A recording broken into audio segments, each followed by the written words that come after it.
बिस्मिल्लाहिर्रहमानिर्रहीम। अस्सलाम वालेकुम। आप देख रहे हैं DNN न्यूज और मैं हूं गुलाम ज़हरा। अब रुख करते हैं खबरनामे की तरफ।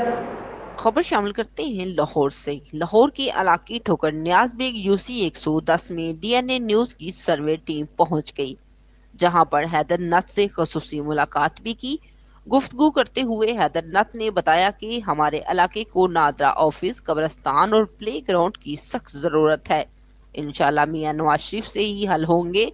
उन्होंने मजीद कहा कि हम अपने इलाके से पाकिस्तान मुस्लिम लीग को भारी अक्सरियत के साथ कामयाब करवाएंगे। और साथ ही हैदर अली नथ ने उम्मीदवार बराए चेयरमैन की तैयारियां भी मुकम्मल कर ली, अहले इलाका में कैंपेन शुरू कर दी और अहले इलाका को सोने की चिड़िया बनाने का अहद कर रखा है। आखिर में उम्मीदवार बराए चेयरमैन हैदर अली ने कहा कि मेरे दरवाजे 24 घंटे मेरे इलाके की आवाम के लिए खुले हैं। सियासत में आने का मेरा मकसद है कि मैं अपने इलाके की आवाम की खिदमत कर सकूं। Report survey team, DNN news, Lahore. अब तक के लिए इतना ही। मजीद खबरों के लिए हमारे साथ रहिए।